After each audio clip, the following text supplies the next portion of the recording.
এই নিৰ্গুণ ভক্তিটো আমি এনেকে সাত্বিক ভক্তিৰ জৰিয়তে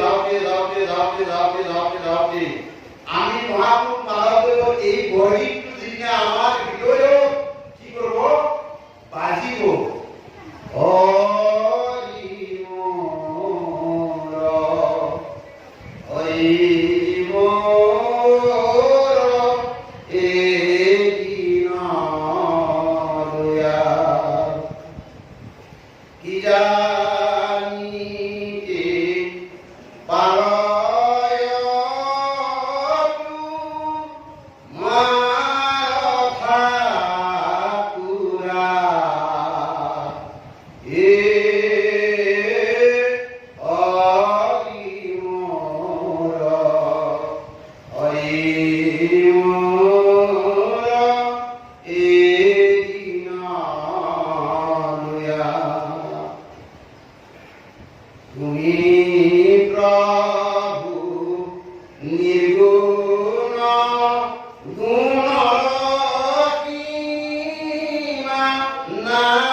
জীবনে কি হল এই নাম নিৰ্গুণ হয়ে নিজেই